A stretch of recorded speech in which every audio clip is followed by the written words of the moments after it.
गया तो पुछण कि भी तुसी दसो कि भी सानू तुसी क्यों डिनाई कर रहे हो वीज़ा जो मेरी माँ बीमार है जो दूजे तो उत्थे उहदे नाल होया कि कशमा सावंत ने कहा कि भी मेरे ते और जिहड़े साडे वर्कर सी फिजिकल असाल्ट होया कौंसलेट दे दफ्तर वालियां वालों।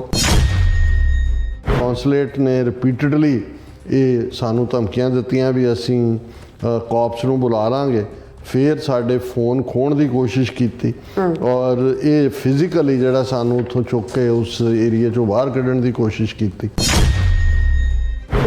जदों उन्हें कहा कि भी असीं जदों लीव कर रहे सी तो मैं दरवाज़ा खोलिया होया सी ते बाकी उह चों गुजर रहे सी और one consulate staff person first violently grabbed a workers strike back member and tried to take her phone. At the same time another consulate staff person physically fought me when I was holding the door open for all of us to leave।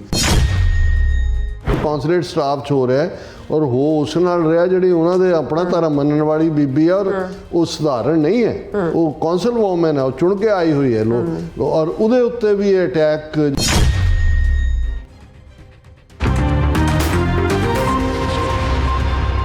Viewers welcome back on program. सो भी इस गलबात करन जा रहे हैं कि भारतीय हकूमत उन्होंने देश विशेष विचले ਜਿਹੜੇ ਨੁਮਾਇੰਦੇ ਨੇ ਸਿੱਧੇ ਗੁੰਡਾਗਰਦੀ ਤੇ ਉਤਰ ਆਏ ਨੇ ਔਰ ਇਸ ਦੀ ਤਾਜ਼ਾ ਮਿਸਾਲ ਭਾਰਤ ਦਾ ਸਿਆਟਲ ਵਿਚਲਾ ਕੌਂਸਲੇਟ ਹੈ। ਸਿਆਟਲ ਸਿਟੀ ਦੀ ਕਾਉਂਸਲਰ ਵੋਮਨ ਕਸ਼ਮਾ ਸਾਵੰਤ ਨੇ ਦੋਸ਼ ਲਗਾਇਆ ਹੈ ਕਿ ਜਦੋਂ ਭਾਰਤ ਦਾ ਵੀਜ਼ਾ ਲੈਣ ਗਈ ਤਾਂ ਕਾਉਂਸਲਰ ਗਈ ਤਾਂ ਉਸ ਦੇ ਅਧਿਕਾਰੀਆਂ ਨੇ ਉਸ ਦੇ ਉੱਪਰ ਸਰੀਰਕ ਹਮਲਾ ਕੀਤਾ और याद रहे कशमा सावंत RSS ਦੀਆਂ ਜਿਹੜੀਆਂ ਨੀਤੀਆਂ ਦੇ ਖਿਲਾਫ ਹੈ ਤੇ ਉਸ ਦੇ ਸੰਬੰਧੀ ਉਸਨੇ ਸਿਟੀ ਕੌਂਸਲ ਵਿੱਚ ਮਤੇ ਵੀ ਪਾਸ ਕਰਵਾਏ ਨੇ। ਸੋ ਇਸ ਬਾਰੇ ਆਪਾਂ ਗੱਲਬਾਤ ਕਰਨ ਜਾ ਰਹੇ ਹਾਂ ਔਰ ਨਾਲ ਜਿਹੜੇ ਤੁਹਾਡੇ ਲਾਈਵ ਮੈਸੇਜ ਨੇ ਉਹ ਵੀ ਆਪਾਂ ਸ਼ੇਅਰ ਕਰਨ ਜਾ ਰਹੇ ਹਾਂ। ਸੋ ਅਸੀਂ ਚਾਹਾਂਗੇ ਕਿ ਤੁਸੀਂ ਇਸੇ ਤਰ੍ਹਾਂ ਬਣੇ ਰਹਿਣਾ ਦੇਖਣ ਸੁਣਨ ਲਈ ਜਾਂ ਲਿਖਣ ਲਈ। ਤੁਹਾਡਾ ਸਭ ਦਾ ਬਹੁਤ ਬਹੁਤ ਸ਼ੁਕਰੀਆ ਜੀ। ਡਾਕਟਰ ਸਾਹਿਬ ਕੀ ਵਿਚਾਰਾਂ ਨੇ? ਦੇਖੋ ਸਾਨੂੰ ਇਸ ਗੱਲ ਦੀ ਖੁਸ਼ੀ ਤੇ ਮਾਣ ਹੈ ਕਿ ਅਸੀਂ ਆਲਮੋਸਟ 3 ਦਿਨ ਪਹਿਲਾਂ ਇਸ ਕਸ਼ਮਾ ਸਾਵੰਤ ਜਿਹੜੀ ਕੌਂਸਲ ਵੋਮਨ ਹੈ ਸਿਐਟਲ ਦੀ ਬੜੀ ਵੋਕਲ ਜਿਹਨੇ ਬੜੀ ਦਲੇਰੀ ਨਾਲ ਜਿਹੜਾ ਐਂਟਾਈ ਕਾਸਟ ਬਿੱਲ ਸੀ ਉਹ ਸਿਟੀ ਕੌਂਸਲ 'ਚ ਪਾਸ ਕਰਵਾਇਆ ਕਿ ਕਾਸਟ ਬੇਸਡ ਡਿਸਕ੍ਰਿਮੀਨੇਸ਼ਨ ਕਿਵੇਂ ਜ਼ਾਤ ਪਾਤੀ ਪਾਰਟ ਹੁੰਦਾ ਹੈ। ਫਿਰ ਇਸੇ ਬੀਬੀ ਨੇ CAA ਸਿਟੀਜ਼ਨਸ਼ਿਪ ਅਮੈਂਡਮੈਂਟ ਐਕਟ ਅਤੇ ਜਿਹੜਾ NRC ਉਹਨਾਂ ਦਾ ਨੈਸ਼ਨਲ ਰਜਿਸਟ੍ਰੇਸ਼ਨ ਜਿਹੜਾ ਸਿਟੀਜ਼ਨਸ ਦਾ NRC ਉਸ ਦੇ ਉੱਤੇ ਵੀ ਜਿਹੜਾ ਹੈ ਉਹ ਉਹਨਾਂ ਨੇ ਮਤਾ ਪਾਸ ਕਰਵਾਇਆ ਆਪਣੀ ਸਿਟੀ ਕੌਂਸਲ ਤੋਂ। ਹੁਣ ਹਾਲਾਂ ਇਹ ਹਿੰਦੂ ਬੀਬੀ ਹੈ, ਇਹਨਾਂ ਦਾ ਸੰਬੰਧ ਬੈਂਗਲੁਰੂ ਕਰਨਾਟਕਾ ਦੇ ਨਾਲ ਹੈ, ਲੇਕਿਨ ਇੰਨਾ ਹੀ ਕਾਫੀ ਹੈ। ਇਹਨਾਂ ਨੇ ਹਾਲਾਂ ਸਿਐਟਲ 'ਚ ਵੀ ਪਹਿਲਾਂ ਪੂਰੀ ਕੋਸ਼ਿਸ਼ ਕੀਤੀ ਜ਼ਾਤ ਪਾਤੀ ਸਿਸਟਮ ਵਾਲੇ ਬਿੱਲ ਨੂੰ ਵੀ ਰੋਕਣ ਦੀ, ਲੇਕਿਨ ਇਹ ਮਜ਼ਬੂਤ ਇਰਾਦੇ ਦੀ ਬੀਬੀ ਹੈ। ਹੁਣ ਇਸ ਦੀ ਮਾਂ ਬਿਮਾਰ ਹੈ ਜਿਹੜੀ ਕਿ ਬੈਂਗਲੁਰੂ 'ਚ ਹੀ ਰਹਿੰਦੀ ਹੈ, ਉਹਨੇ ਐਮਰਜੈਂਸੀ ਵੀਜ਼ਾ ਅਪਲਾਈ ਕੀਤਾ ਔਰ ਉਹਨਾਂ ਨੇ ਨਾ ਕਰ ਦਿੱਤੀ ਔਰ ਕਿਸੇ ਨੇ ਖਬਰ ਤੱਕ ਵੀ ਨਹੀਂ ਸੀ ਚੁੱਕੀ। ਅਸੀਂ ਉਹਨਾਂ ਪਹਿਲਿਆਂ 'ਚੋਂ ਸੀ ਜਿਨ੍ਹਾਂ ਨੇ ਡਿਸਕਸ ਕੀਤਾ। ਹਾਲਾਂਕਿ 2 ਦਿਨ ਪਹਿਲਾਂ ਫਿਰ ਇਸ ਖਬਰ ਨੂੰ ਇੰਡੀਅਨ PTI ਜਾਂ ਦੂਜਿਆਂ ਨੇ ਵੀ ਚੁੱਕਿਆ ਕਿ ਜੀ ਉਹ ਜਿਹੜਾ ਉਹਨੂੰ ਵੀਜ਼ਾ ਨਹੀਂ ਦਿੱਤਾ ਜਾ ਰਿਹਾ। ਉਹਨੇ ਵੀ ਕਿਹਾ, ਆਵਾਜ਼ ਦਿੱਤੀ, ਉਹਨੇ ਕਿਹਾ ਵੀ ਕਿੱਥੇ ਆ ਆਪੋਜੀਸ਼ਨ ਜਾਂ ਦੂਜੀ ਕਿ ਬਈ ਫਰੀडम ਆਫ ਐਕਸਪ੍ਰੈਸ਼ਨ ਹੈ। ਜੇ ਅਸੀਂ ਕੋਈ ਗੱਲ ਕੀਤੀ ਹੈ, ਮੇਰੀ ਮਾਂ ਬਿਮਾਰ ਹੈ, ਮੇਰਾ ਇਹ ਹੱਕ ਹੈ ਵੀ ਮੈਂ ਆਪਣੀ ਮਾਂ ਦੇ ਕੋਲ ਜਾਵਾਂ। ਹੁਣ ਉਹਨਾਂ ਨੇ ਫਿਰ ਵੀ ਕੋਈ ਸਰਕਾਰ ਨੇ ਕੋਈ ਕੰਨ ਨਹੀਂ ਧਰਿਆ, ਰਾਦਰ ਵੀਜ਼ੇ ਤੋਂ ਨਾ ਹੀ ਰੱਖੀ। ਸੋ ਕੱਲ੍ਹ ਦੀ ਇਹ ਖਬਰ ਹੋਏਗੀ ਕਿਉਂਕਿ ਅੱਜ ਮੀਡੀਆ 'ਚ ਆਈ ਹੈ ਸਾਰੀ, ਈਵਨ ਦਾ ਹਿੰਦੂ ਨੇ ਵੀ ਇਹਨੂੰ ਪ੍ਰੋਮੀਨੈਂਸ ਨਾਲ ਛਾਪਿਆ ਕਿ ਉਹਦੀ ਆਪਣੀ ਆਰਗੇਨਾਈਜੇਸ਼ਨ ਵੀ ਪੋਲੀਟੀਕਲ ਹੈ, ਵਰਕਰਸ ਸਟ੍ਰਾਈਕ ਬੈਕ ਦੇ ਥੱਲੇ, ਔਰ ਉਹ ਉਹਨਾਂ ਦੇ ਨਾਲ ਇੰਡੀਅਨ ਕੌਂਸਲੇਟ ਜਨਰਲ ਦੇ ਕੋਲ ਪਹੁੰਚ ਗਈ। ਸਿਐਟਲ ਇਹਨਾਂ ਨੇ ਬਣਾਇਆ ਹੋਇਆ, ਕੁਝ ਸਮਾਂ ਪਹਿਲਾਂ ਹੀ ਇਹ ਬਣਿਆ ਔਰ ਇਹ ਗਏ ਤਾਂ ਪੁੱਛਣ ਕਿ ਵੀ ਤੁਸੀਂ ਦੱਸੋ ਕਿ ਵੀ ਸਾਨੂੰ ਤੁਸੀਂ ਕਿਉਂ ਡਿਨਾਈ ਕਰ ਰਹੇ ਹੋ ਵੀਜ਼ਾ ਜਦੋਂ ਮੇਰੀ ਮਾਂ ਬਿਮਾਰ ਹੈ ਜਾਂ ਦੂਜੇ ਅਤੇ ਉੱਥੇ ਉਹਦੇ ਨਾਲ ਹੋਇਆ ਕਿ ਹੁਣ ਇਹ ਉਹਨਾਂ ਦੀ ਜ਼ਬਾਨੀ ਔਰ ਜਿਹੜਾ ਈਵਨ ਇੰਡੀਅਨ ਮੀਡੀਆ ਨੇ ਵੀ ਰਿਪੋਰਟ ਕੀਤਾ ਕਿ ਕਸ਼ਮਾ ਸਾਵੰਤ ਨੇ ਕਿਹਾ ਕਿ ਵੀ ਮੇਰੇ ਤੇ ਔਰ ਜਿਹੜੇ ਸਾਡੇ ਵਰਕਰ ਸੀ ਫਿਜ਼ੀਕਲ ਅਸਾਲਟ ਹੋਇਆ ਕੌਂਸਲੇਟ ਦੇ ਦਫ਼ਤਰ ਵਾਲਿਆਂ ਵੱਲੋਂ। ਉਹਨੇ ਕਿਹਾ ਕਿ ਵੀ ਅਸੀਂ ਜਦੋਂ ਆਪਣੇ ਗਰੁੱਪ ਦੇ ਨਾਲ ਉੱਥੇ ਪਹੁੰਚੇ ਔਰ ਅਸੀਂ ਤਾਂ ਇਹ ਉਹਨਾਂ ਤੋਂ ਜਾਣਨਾ ਚਾਹੁੰਦੇ ਸੀ ਕਿ ਵਾਈ ਹਰ ਵੀਜ਼ਾ ਵਾਜ਼ ਰਿਜੈਕਟਡ, ਕਿਉਂ ਕੀਤਾ ਗਿਆ, ਪਰ ਕੌਂਸਲੇਟ ਨੇ ਰਿਪੀਟਡਲੀ ਇਹ ਸਾਨੂੰ ਧਮਕੀਆਂ ਦਿੱਤੀਆਂ ਵੀ ਅਸੀਂ ਕੌਪਸ ਨੂੰ ਬੁਲਾ ਲਾਂਗੇ। ਫਿਰ ਸਾਡੇ ਫੋਨ ਖੋਹਣ ਦੀ ਕੋਸ਼ਿਸ਼ ਕੀਤੀ ਔਰ ਇਹ ਫਿਜ਼ੀਕਲੀ ਜਿਹੜਾ ਸਾਨੂੰ ਉੱਥੋਂ ਚੁੱਕ ਕੇ ਉਸ ਏਰੀਏ 'ਚੋਂ ਬਾਹਰ ਕੱਢਣ ਦੀ ਕੋਸ਼ਿਸ਼ ਕੀਤੀ। ਜਦੋਂ ਉਹਨੇ ਕਿਹਾ ਕਿ ਵੀ ਅਸੀਂ ਜਦੋਂ ਲੀਵ ਕਰ ਰਹੇ ਸੀ ਤੇ ਮੈਂ ਦਰਵਾਜ਼ਾ ਖੋਲ੍ਹਿਆ ਹੋਇਆ ਸੀ ਤੇ ਬਾਕੀ ਉਹ 'ਚੋਂ ਗੁਜ਼ਰ ਰਹੇ ਸੀ ਔਰ one consulate staff person first violently grabbed a workers strike back member and tried to take her phone। ਕਿ ਜਦੋਂ ਨਿਕਲ ਰਹੇ ਸੀ ਇੱਕ ਨੇ ਗ੍ਰੈਬ ਕਰਕੇ ਉਹ ਫੋਨ ਖੋਹਣਾ ਚਾਹਿਆ। The phone fell down, ਥੱਲੇ ਡਿੱਗ ਪਿਆ। Consulate staff members engaged in a scuffle, ਉਹ ਜਿਹੜੇ ਨੇ ਛੀਨਾ ਝਪਟੀ ਕਰਨ ਲੱਗ ਗਏ, trying to grab the phone। At the same time, another consulate staff person physically fought me when I was holding the door open for all of us to leave। ਕਿ ਅਸੀਂ ਉੱਥੋਂ ਨਿਕਲ ਰਹੇ ਸੀ, ਮੈਂ ਦਰਵਾਜ਼ਾ ਖੋਲ੍ਹਿਆ ਸੀ, ਮੇਰੇ ਦੇ ਉੱਤੇ ਵੀ ਉਹਨਾਂ ਨੇ ਜਿਹੜਾ ਹੈ ਉਹ ਕਾਰਵਾਈ ਕੀਤੀ। ਔਰ ਹਾਲਾਂਕਿ ਤੁਸੀਂ ਇਹਨਾਂ ਦਾ ਝੂਠ ਦੇਖੋ, ਇਹ ਗੁੰਡੇ ਭਰਤੀ ਜਦੋਂ ਤੁਸੀਂ ਕਿਹਾ ਵੀ ਉੱਥੇ ਵੀ ਗੁੰਡੇ ਨੇ, ਇੱਥੇ ਵੀ ਇਹ ਕੌਂਸਲੇਟ ਸਟਾਫ 'ਚ ਹੋ ਰਿਹਾ ਔਰ ਹੋ ਉਸ ਨਾਲ ਰਿਹਾ ਜਿਹੜੀ ਉਹਨਾਂ ਦੇ ਆਪਣਾ ਧਰਮ ਮੰਨਣ ਵਾਲੀ ਬੀਬੀ ਆ ਔਰ ਉਹ ਸਧਾਰਨ ਨਹੀਂ ਹੈ, ਉਹ ਕੌਂਸਲ ਵੂਮਨ ਹੈ, ਉਹ ਚੁਣ ਕੇ ਆਈ ਹੋਈ ਹੈ ਔਰ ਉਹਦੇ ਉੱਤੇ ਵੀ ਇਹ ਅਟੈਕ ਜਿਹੜਾ ਫਿਜ਼ੀਕਲ ਔਰ ਉਹਨਾਂ ਦੇ ਸਾਥੀਆਂ ਦੇ ਉੱਤੇ ਔਰ ਉਹਦੇ 'ਚ ਉਹਨੇ ਬੀਬੀ ਨੇ ਇਸ ਦੇ ਉੱਤੇ ਅੱਜ ਪੂਰਾ ਫਿਰ ਇਸ ਇਸ਼ੂ ਨੂੰ ਚੁੱਕਿਆ। ਹਾਲਾਂਕਿ ਉਹਨਾਂ ਦੇ ਕੌਂਸਲੇਟ ਜਨਰਲ ਨੇ ਅੱਗੋਂ ਟਵੀਟ ਕਰਕੇ ਇਹ ਕਿਹਾ ਕਿ ਜੀ ਅੱਜ ਸਾਨੂੰ ਜਿਹੜਾ ਲਾਅ ਐਂਡ ਆਰਡਰ ਸਿਚੁਏਸ਼ਨ ਪੈਦਾ ਹੋ ਗਈ, ਸਾਡੇ ਅਨਆਥੋਰਾਈਜ਼ਡ ਐਂਟਰੀ ਕੀਤੀ ਸਰਟਨ ਇੰਡੀਵਿਜੂਅਲਸ ਨੇ ਜਿਹੜੇ ਕਈ ਘੰਟੇ ਜਿਹੜੇ ਨੇ ਉਹ ਉੱਥੇ ਆ ਕੇ ਸਾਡੇ ਦਫ਼ਤਰ 'ਚ ਹਮਲਾ ਕਰਤਾ। ਬਾਰ-ਬਾਰ ਸਾਡੇ ਕਹਿਣ ਦੇ ਬਾਵਜੂਦ ਇਹ ਜਿਹੜੇ ਉੱਥੋਂ ਨਹੀਂ ਸੀ ਨਿਕਲ ਰਹੇ, ਐਗਰੈਸਿਵ ਔਰ ਥ੍ਰੈਟਨਿੰਗ ਬਿਹੇਵੀਅਰ ਸੀ ਉਹਨਾਂ ਦਾ ਕੌਂਸਲੇਟ ਸਟਾਫ ਦੇ ਉੱਤੇ। ਅਸੀਂ ਫਿਰ ਕੰਪੈਲ ਹੋਏ ਲੋਕਲ ਅਥਾਰਟੀਜ਼ ਨੂੰ ਕਾਲ ਕਰਨ ਦੇ ਲਈ, ਅਸੀਂ ਜਿਹੜਾ ਅਸੀਂ ਉਹ further action is being initiated against the trespassers, ਉਹਨੂੰ ਟ੍ਰੈਸਪਾਸਰ ਹੋ ਗਏ। ਇਹ ਹੈ ਹੁਣ ਇਸ ਤੋਂ ਵੱਧ ਕੇ ਜਿਹੜੇ ਲੋਕ ਇਹ ਸਮਝਦੇ ਨੇ ਕਿ ਵੀ ਇਹ ਸਾਡੇ ਵੀਰ ਰਿਸ਼ੀ ਭਾਰਦਵਾਜ ਜੀ ਦਾ ਵੀ ਮੈਸੇਜ ਕਿ ਜੀ ਉੱਥੇ ਕੁਛ ਨਹੀਂ, ਬਹੁਤ ਵਧੀਆ ਇੰਡੀਆ ਤੇ ਇਹ ਉਹ, ਉੱਥੇ ਤਾਂ ਛੱਡੋ, ਇੱਥੇ ਦੇਖ ਲਓ ਪਹਿਲਾਂ ਆਪਣੇ ਹੀ ਇਸ ਬੀਬੀ ਨੂੰ ਹੀ ਵੀਜ਼ਾ ਦਵਾ ਦਿਓ ਜਾਂ ਉਹਨਾਂ ਦੇ ਉੱਤੇ ਜਿਹੜਾ ਗੁੰਡਿਆਂ ਨੇ ਅਟੈਕ ਕੀਤਾ ਕੌਂਸਲੇਟ ਵਾਲਿਆਂ ਨੇ ਉਹਨਾਂ ਨੂੰ ਸਜ਼ਾਵਾਂ ਦਿਓ। ਇਸ ਕਦਰ ਇਹਨਾਂ ਦਾ ਹੌਸਲੇ ਵਧੇ ਹੋਏ ਨੇ। ਇਹਨਾਂ ਨੇ ਸਿੱਖਾਂ ਨੂੰ ਜਾਂ ਮੁਸਲਮਾਨਾਂ ਨੂੰ ਜਾਂ ਈਸਾਈਆਂ ਦਲਤਾਂ ਨੂੰ ਕੀ ਟੋਲਰੇਟ ਕਰਨਾ, ਉਹ ਤਾਂ ਜੇ ਵਿਦਨ ਉਹਨਾਂ 'ਚੋਂ ਹੀ ਕੋਈ ਇਹ ਹੌਸਲਾ ਕਰਕੇ ਕਹਿੰਦਾ ਹੈ ਕਿ ਜੀ ਇਹ ਤੁਸੀਂ ਗਲਤ ਕਰ ਰਹੇ ਹੋ ਤੇ ਉਹ ਵੀ ਐਨਮੀ ਹੈ, ਕਿਉਂਕਿ ਇਹ ਬਿਲਕੁਲ ਨਾਜ਼ੀ ਕਲਚਰ ਦੇ ਉੱਤੇ ਨਾਜ਼ੀ ਤਰਜ਼ ਦਾ ਅੱਜ ਹਿੰਦੁਸਤਾਨ ਹੈ।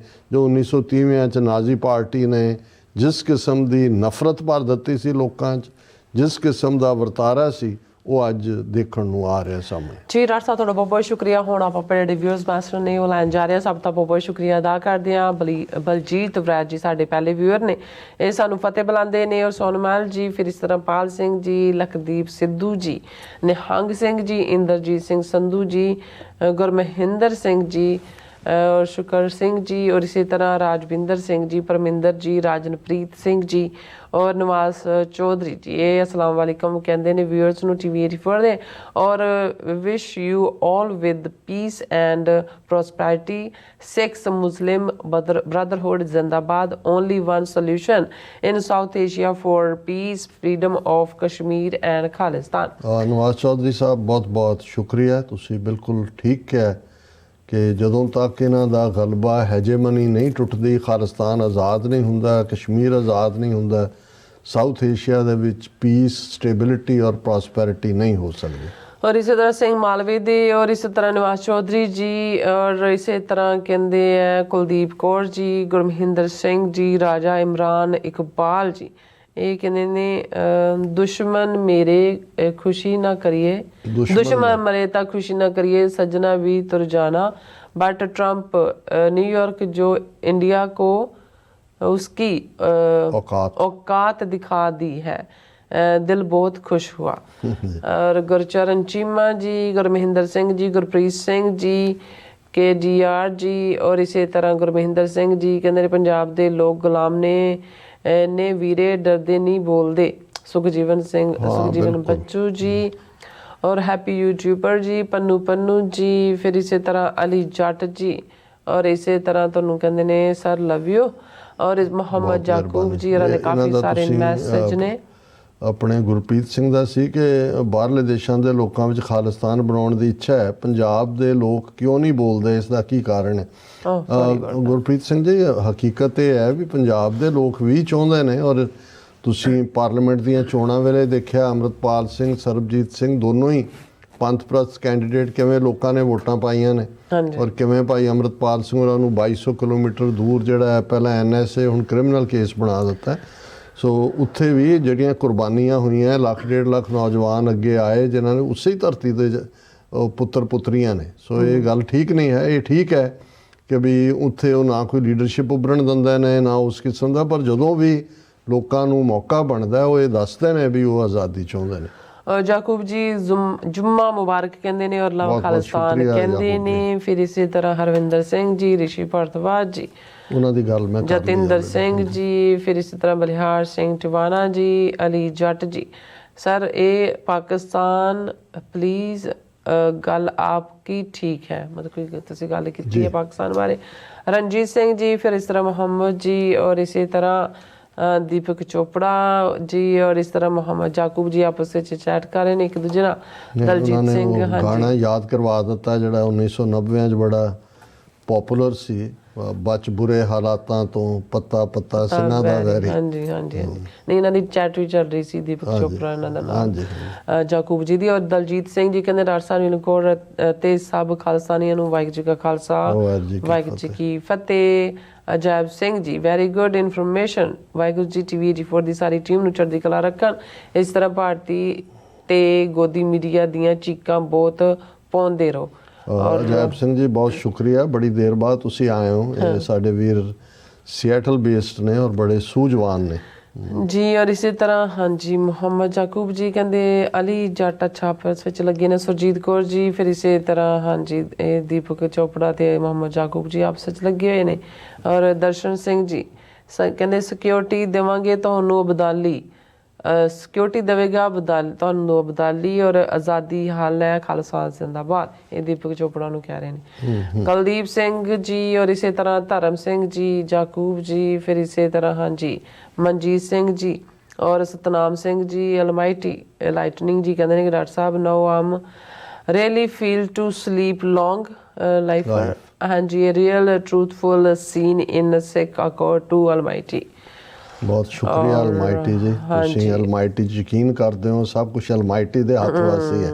ਬਿਲਕੁਲ। ਬਿਹਾਰ ਸਿੰਘ ਕੰਗ ਜੀ, ਫਿਰ ਇਸੇ ਤਰ੍ਹਾਂ ਹਾਂਜੀ ਗੁਰਜੀਤ ਸਿੰਘ ਜੀ, ਔਰ ਫਿਰ ਬਲਵਿੰਦਰ ਸੁੰਦਰ ਜੀ, ਲਾਡੀ ਸਿੰਘ ਜੀ, ਔਰ ਫਿਰ ਇਸੇ ਤਰ੍ਹਾਂ ਗੁਰਜੀਤ ਸਿੰਘ ਜੀ, ਸੁਖਦੇਵ ਸਿੰਘ ਜੀ, ਇੰਦਰਜੀਤ ਸਿੰਘ ਜੀ। ਇਹ ਕਹਿੰਦੇ ਨੇ ਕਿ ਫਤਿਹ ਬੁਲਾ ਕੇ ਡਾਕਟਰ ਸਾਹਿਬ ਰੋਜ਼ ਤੁਹਾਡੇ ਪ੍ਰੋਗਰਾਮ ਦੀ ਵੇਟ ਰਹਿੰਦੀ ਹੈ, ਵਾਹਿਗੁਰੂ ਚੜ੍ਹਦੀ ਕਲਾ ਰੱਖੇ। ਭੈਣ ਨੀਲਮ ਕੌਰ ਜੀ ਤੁਹਾਨੂੰ ਵੀ ਥੈਂਕ ਯੂ ਸੋ ਮਚ। ਬਹੁਤ ਬਹੁਤ ਸ਼ੁਕਰੀਆ ਇੰਦਰਜੀਤ ਸਿੰਘ ਜੀ, ਤੁਹਾਡੇ ਵਰਗੇ ਵੀਰ ਭੈਣਾਂ ਹੀ ਸਾਡੇ ਅਸੈਟ ਨੇ। ਤੁਹਾਡੇ ਹੌਸਲੇ ਨਾਲ ਹੀ ਅਸੀਂ ਤੁਰੇ ਹੋਏ ਹਾਂ, ਸਾਨੂੰ ਵੀ ਅੱਗੋਂ ਹੌਸਲਾ ਮਿਲਦਾ।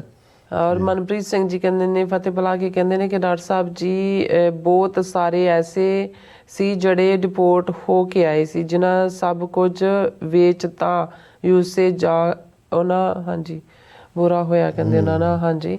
ਔਰ ਨਹੀਂ ਦੇਖੋ ਮਨਪ੍ਰੀਤ ਸਿੰਘ ਜੀ, ਮੈਂ ਜਿਵੇਂ ਪ੍ਰੋਗਰਾਮ 'ਚ ਵੀ ਕਿਹਾ ਵੀ ਇਹ ਬਲੈਸਿੰਗ ਇਨ ਡਿਸਗਾਈਜ਼ ਵੀ ਹੈ।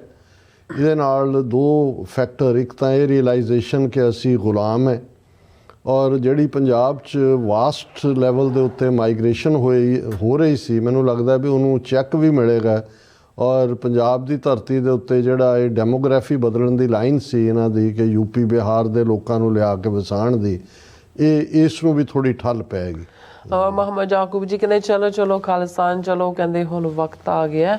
ਔਰ ਲਵਦੀਪ ਸਿੰਘ ਜੀ, ਔਰ ਇਸ ਤਰ੍ਹਾਂ ਅੰਗਰੇਟਾ ਅਫੀਸ਼ਲ ਜੀ, ਫਿਰ ਇਸੇ ਤਰ੍ਹਾਂ ਛਿੰਦਾ ਸਿੰਘ ਗਿੱਲ ਖਾਲਿਸਤਾਨੀ ਜੀ, ਔਰ ਫਿਰ ਇਸ ਤਰ੍ਹਾਂ ਸ਼ੈਤਾਨ ਬੋਏ ਜੀ, ਇਹ ਸਾਨੂੰ ਫਤਿਹ ਸਤਿ ਸ਼੍ਰੀ ਅਕਾਲ ਕਹਿੰਦੇ ਨੇ। ਜਸਪਾਲ ਸਿੰਘ ਕੈਲੇ ਜੀ, ਔਰ ਓਂਕਾਰ ਸਿੰਘ ਜੀ, ਬਾਪੂ ਆਸਾਰਾਮ ਓਏ ਛਿੰਦੀ ਪਤਾ ਨਹੀਂ ਕੀ ਕਹਿੰਦੇ ਨੇ ਆਈ ਡੋਨਟ ਨੋ, ਕਾਲਾ ਸਿੰਘ ਜੀ, ਔਰ ਓਂਕਾਰ ਸਿੰਘ ਜੀ, ਫਿਰ ਸ਼ਿੰਦਾ ਗਿੱਲ ਜੀ, ਗੁਰੂ ਸਾਹਿਬ ਸਿੰਘ ਜੀ, ਸਭ ਦਾ ਬਹੁਤ ਬਹੁਤ ਸ਼ੁਕਰੀਆ ਆਪਾਂ ਕਰਦੇ ਹਾਂ। ਔਰ ਵਿਊਅਰਸ ਹੁਣ ਸਾਡੇ ਪ੍ਰੋਗਰਾਮ ਦਾ ਸਮਾਂ ਮੁੱਕਦਾ ਹੈ, ਸੋ ਸਾਨੂੰ ਦੋਨਾਂ ਨੂੰ ਇਜਾਜ਼ਤ ਦਿਓ, ਔਰ ਮਿਲਾਂਗੇ ਮੰਡੇ ਵਾਲੇ ਦਿਨ ਨਵੀਆਂ ਖਬਰਾਂ ਲੈ ਕੇ। ਵਾਹਿਗੁਰੂ ਜੀ ਕਾ ਖਾਲਸਾ, ਵਾਹਿਗੁਰੂ ਜੀ ਕੀ ਫਤਿਹ। ਰੱਬ ਰਾਖਾ।